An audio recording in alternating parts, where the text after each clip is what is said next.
Late night. East London. Warehouse district. Rain hitting the tarmac. Street lights flickering weakly. Michael Mick Callahan walks alone. No bodyguards. No blacked-out Range Rover trailing him.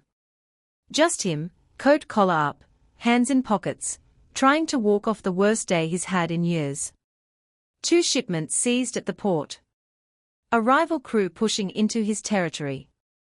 His number 2, Frankie, questioning orders for the first time in 15 years. And a headache splitting his skull like someone swinging a hammer inside it. He just needs air. Quiet. Space to think. Then he hears it.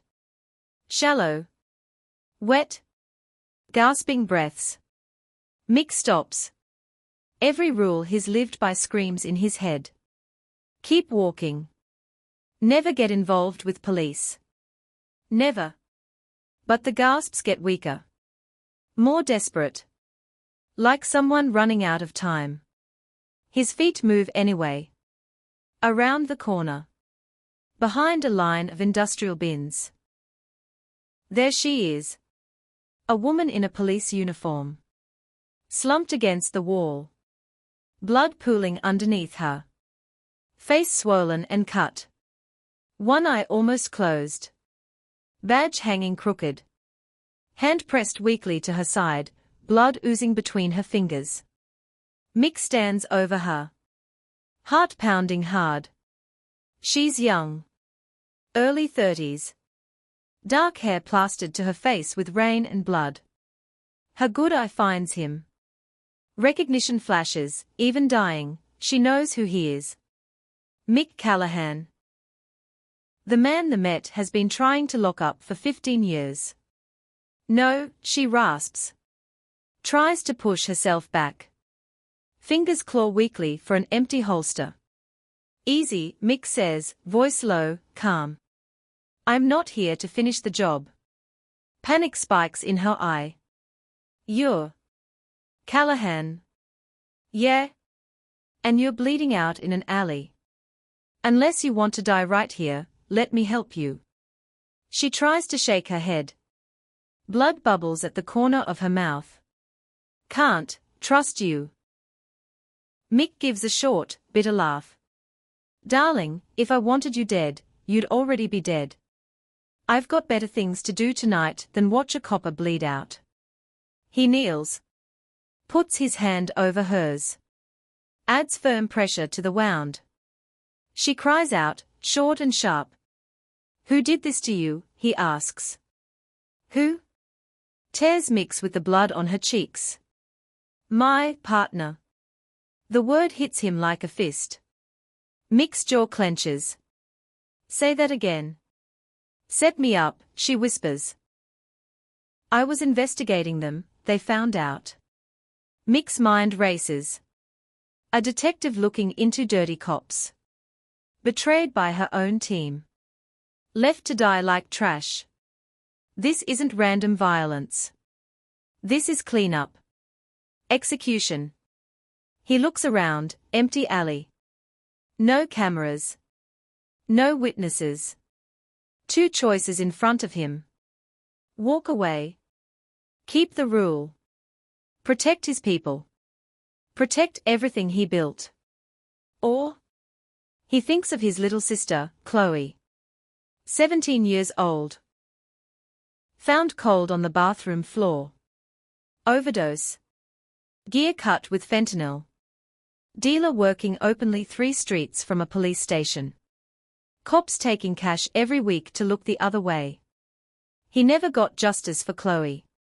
But maybe, just maybe, tonight he can stop it happening to someone else. Mick slides his arms under her. Lifts her carefully. She's far too light. You're not dying tonight, he mutters through gritted teeth. Not like this. Not because some bent coppers decided you're in the way. He carries her through the shadows. Her head against his chest. One hand dialing on his phone. Frankie, get the doc to the Cable Street lockup. Right now. Code black. He hangs up without waiting for questions. Her fingers suddenly grip his coat. Why, she breathes. Why are you helping me? Mick keeps moving. Because someone should have helped my sister. And nobody did. Her grip tightens, just a little. The lockup looks like every other derelict building from the outside. Inside, bright surgical lights. Monitors. Sterile packs. Everything a back-alley trauma surgeon needs. Dr. Khan, 60s, calm hands, owes Mick his life, doesn't even raise an eyebrow at the uniform. He just starts working. Frankie paces like a trapped animal. Boss, that's a bloody copper. You brought a copper into our safe house. Mick doesn't look up. She was dying. I made a call. Frankie stares. You just broke every rule you ever made. Mick finally meets his eyes. Then maybe some rules were wrong. 25 minutes later, Dr. Khan steps back. Peels off bloody gloves. She's stable. Just. Next 12 hours will tell us everything.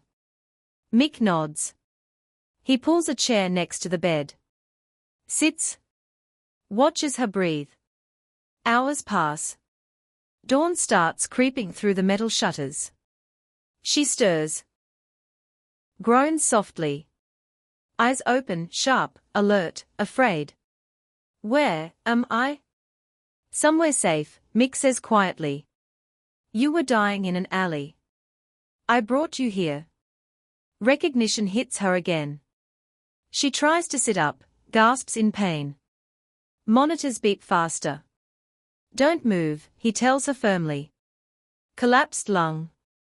Cracked ribs. Internal bleeding. You're lucky you're still alive. She stares at him, full of suspicion. Why would Mick Callahan save a police officer? He leans forward a little. Because your own people tried to execute you. And I don't sit back and watch anyone get murdered by the ones who are supposed to protect them. Memory floods back into her face. My partner. Lewis, he shot me. Said I should have kept my mouth shut. Mick keeps his voice level. What were you investigating? Corruption. Payoffs. Cops protecting dealers. Cops protecting people like you. He doesn't flinch. And you got too close. She nods weakly. I had proof. Names. Dates. Bank records. They found out. Mick stands slowly. Those names, do you still remember them? She looks up, wary. Why do you care? Because if they are dirty enough to kill one of their own, they are dirty enough to be taking money from more than one person. Including me.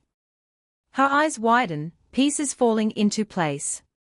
You think the officers you've been paying are the same ones who tried to kill me? Mick nods once. This city isn't big enough for two separate corruption networks. If you were chasing payoffs, you were chasing my world too. Long silence. Then she speaks, very softly. So what happens now? You keep me here. Use me. Get rid of me later. Mick leans closer. Now you heal.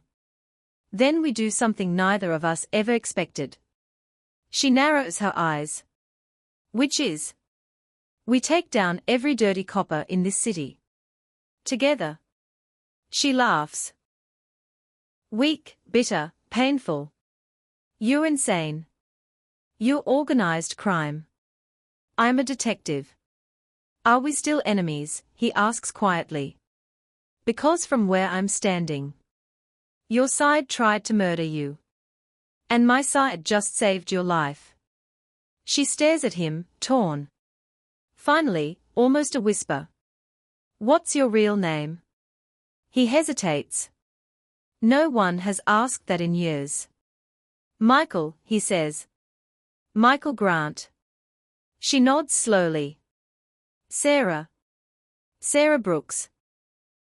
Mick gives the smallest smile. Well, DS Brooks. Welcome to the only place in London where bent coppers can't touch you. End of setup, the alliance is born. 3 days later. Sarah can stand, with help.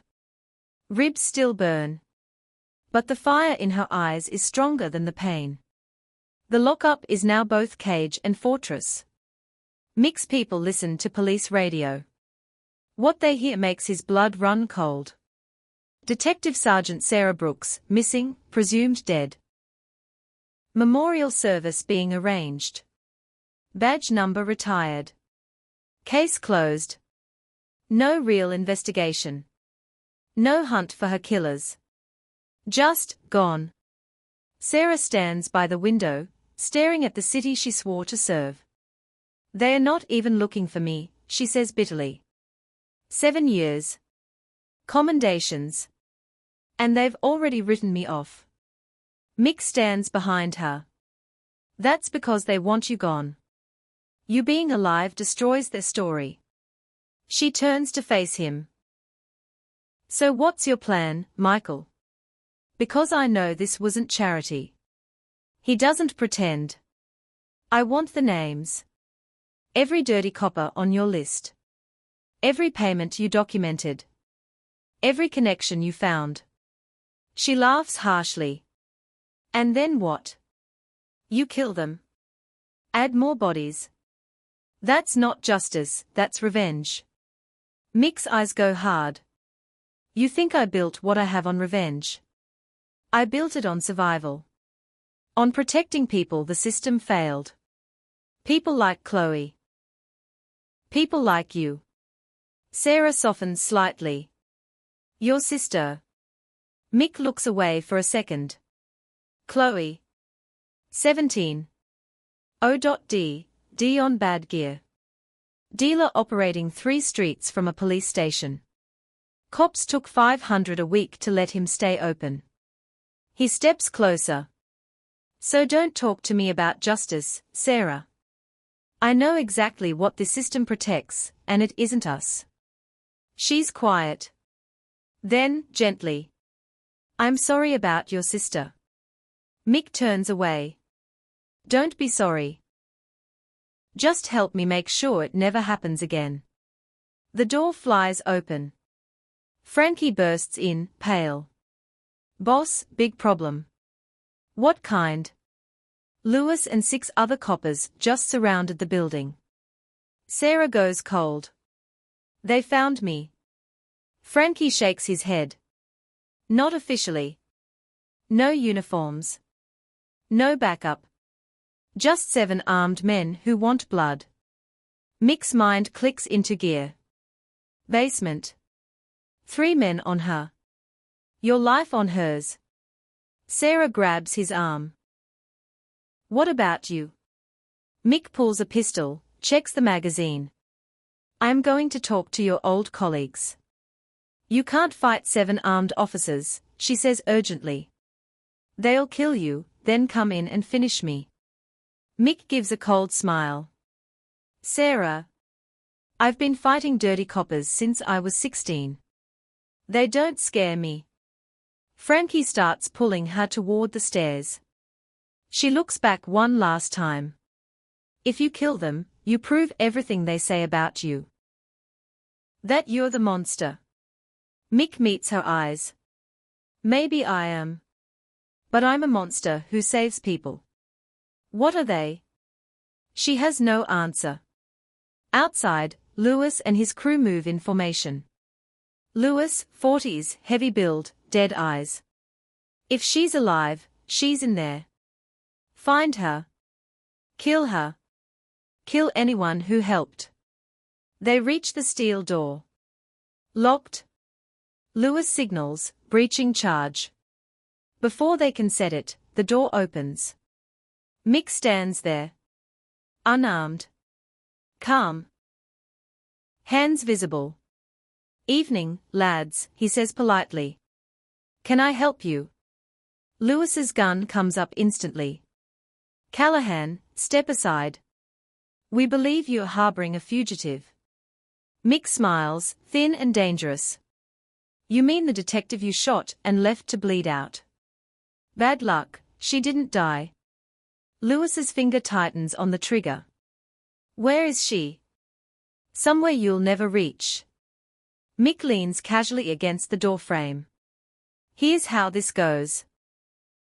You lower the weapons. You walk away. And you pray I don't decide to send everything I have on you to every newsroom, the IOPC, and social media.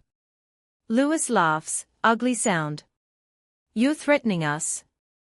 We are the law. Mick's face turns to stone. You're not the law.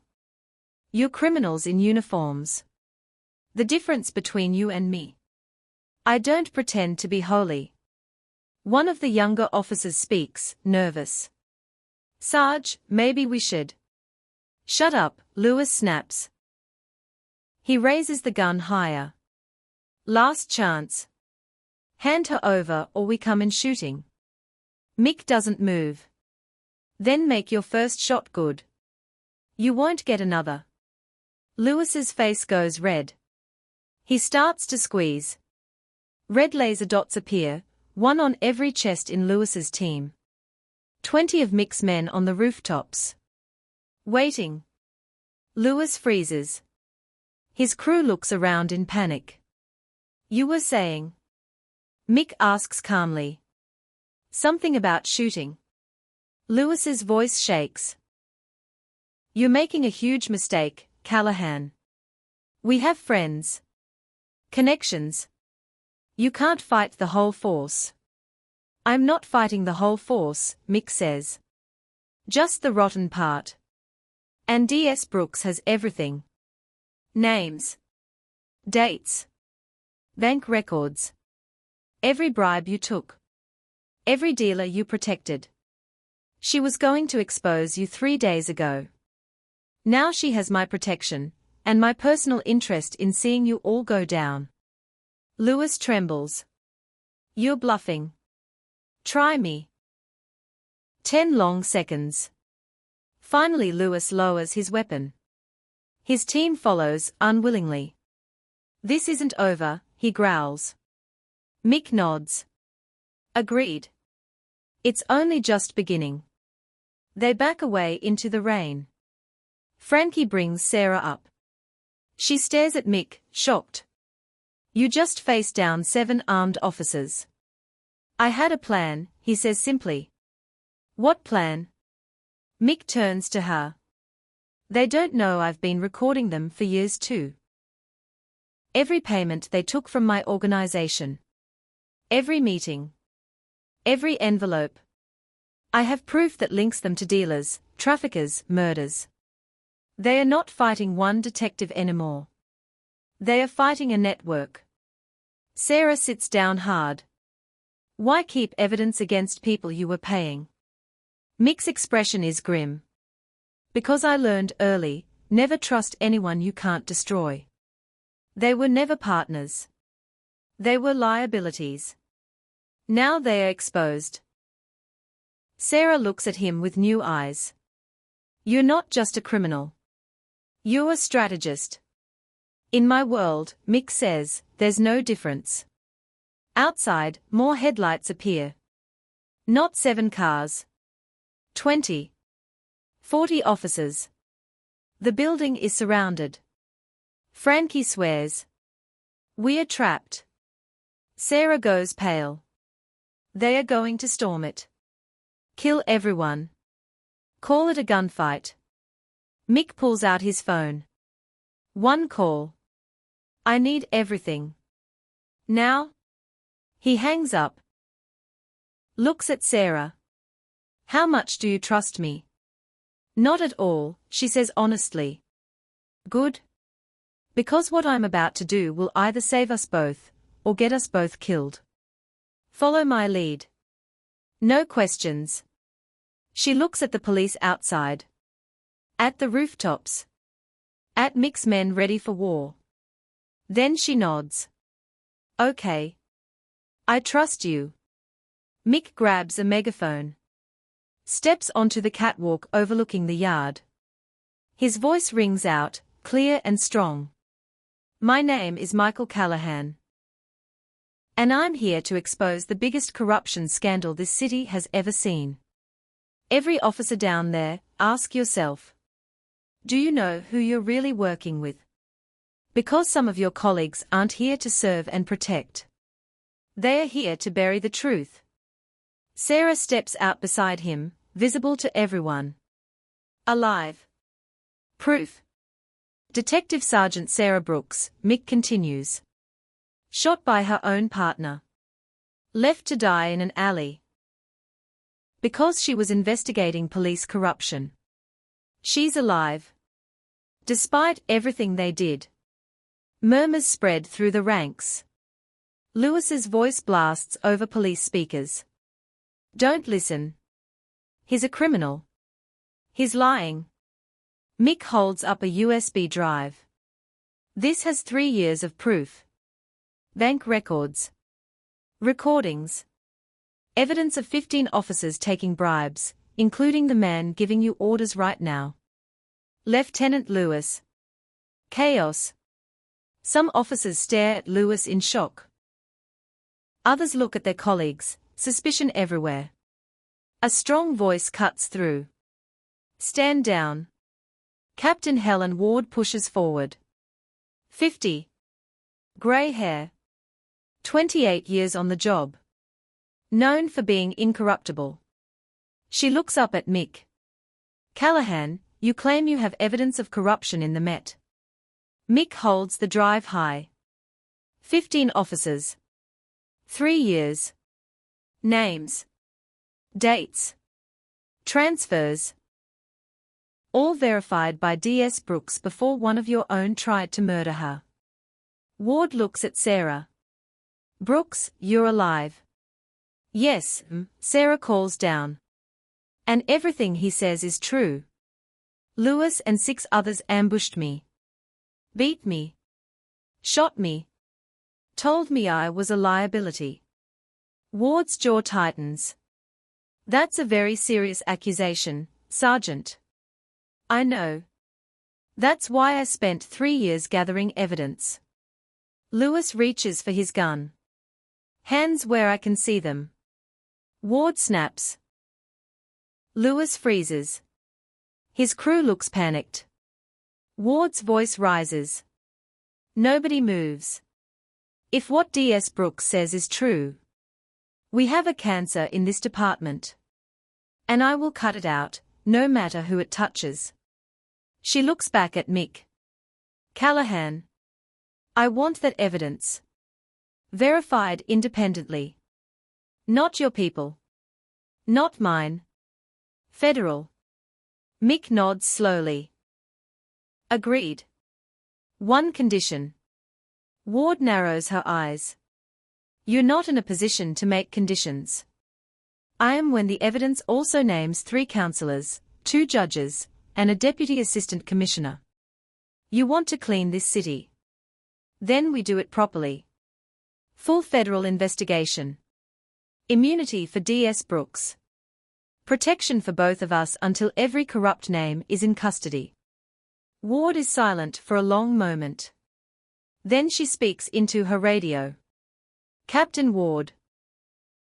Request immediate National Crime Agency liaison. Federal corruption investigation. Secure Lieutenant Lewis and his unit. Professional standards, now. Lewis goes white. You're ruining your career, Helen. The only thing I ruined, Ward says coldly, was waiting this long to listen to good officers like Brooks. That ends tonight. Professional standards officers move in. One of Lewis's men panics, raises his weapon. Don't. Sarah shouts. Shot rings out. Chaos explodes.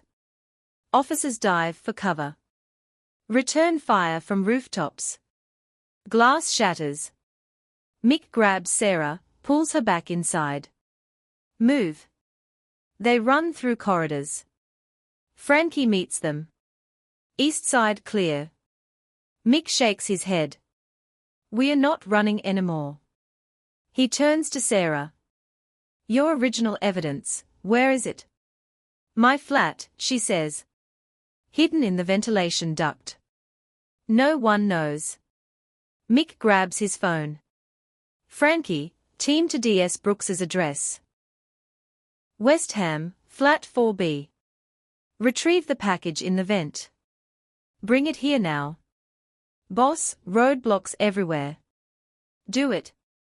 Sarah grabs his arm. If they get there first. They won't, Mick says. They think you're dead. They think the evidence died with you.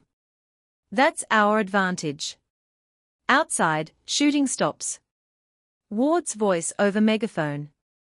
Cease fire. All units stand down. The officer who fired is down, wounded but alive. Lewis and his crew in cuffs. Ward looks up. Callahan. Brooks? We need to talk. Face to face. Mick looks at Sarah. Your call. She thinks of Ward's reputation. Nods. She's one of the good ones. They walk down to the yard. Ward waits, flanked by two professional standards officers. Up close, her face shows relief, anger, determination. Brooks, she says quietly. When we found your badge and blood, I thought we'd lost one of our best. Sarah's throat tightens. I'm sorry I didn't come to you sooner. I didn't know who to trust. Ward softens slightly. I understand why. She turns to Mick. Callahan. I don't like you. I don't like what you stand for. But if this is true, you may have just exposed the biggest corruption scandal in London history. Mick meets her gaze. It's true. And it goes higher than street-level bribes. A black SUV arrives. NCA agents step out. Serious. No nonsense. Ward briefs them quickly. Their faces grow darker. Agent Torres, 40s, sharp, approaches Mick. Mr. Callahan. We'll need your full cooperation. Everything. Recordings. Documents. Testimony. Mick nods. You'll get it. But I want guarantees. Protection for DS Brooks. Immunity for her on anything connected to this case. Security for both of us until every name is locked up. Torres considers. That's a big ask. I'm offering bigger, Mick replies. 3 years of documented corruption linking organized crime to public officials. Evidence that will change this city. Torres extends her hand. Deal. But if you're lying, if this is a game, I will personally make sure you spend the rest of your life inside. Mick shakes firmly. I'm not lying. Unlike the officers who tried to kill DS Brooks. I actually want justice. 20 minutes later, Frankie runs in. Breathing hard. Manila envelope in hand. Sarah takes it with trembling fingers. 3 years of work. Everything. Torres accepts it carefully. We'll need time to verify. Weeks. Maybe months. Sarah's voice is urgent.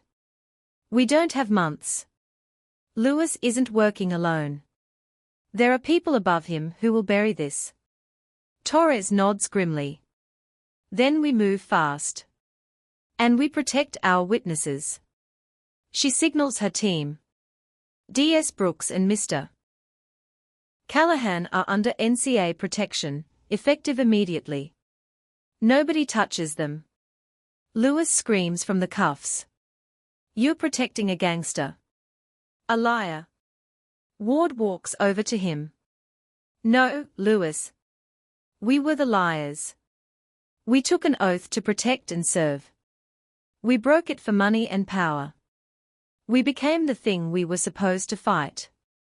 She turns away, sickened. Get them out of my sight. As the vans drive off, Sarah feels something she hasn't felt in years. Hope. Real. Fragile. But there. She looks at Mick. Thank you, she says quietly. For everything. Mick's face stays hard to read. Don't thank me yet. The people at the top won't go down quietly. Sarah nods. I know. But now we have protection. Evidence. People who will actually listen. Mick looks at the city skyline, lights shining in the dark. For the first time in years, something besides anger and cynicism moves inside him. Maybe things can actually change, he says. Maybe, Sarah replies. But it starts with people willing to fight, when the system itself is broken. Mick gives a grim smile. Then we are in for one hell of a fight. 3 weeks later, the city explodes. 15 officers arrested. 3 councillors indicted. 2 judges facing charges. A deputy assistant commissioner resigns in disgrace. National news. Headlines everywhere. The detective who survived an execution. The crime boss who helped bring down the Met's rotten core. Sarah stands in Captain Ward's office, now promoted to inspector. Her badge back on her chest. Ward looks at her with real respect. You did damn good, Brooks. Sarah feels pride, mixed with exhaustion. It's not over yet. There are still dirty officers out there. Still dealers. Still work to do. Ward nods. Then get to it, Inspector. Sarah leaves the office. Outside, Mick is waiting. Leaning against his car.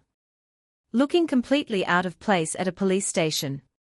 They agreed, one last meeting. To close this chapter. You came, she says, surprised. Mick shrugs. Figured I owed you a proper goodbye. Sarah studies him. So what now? Back to running things.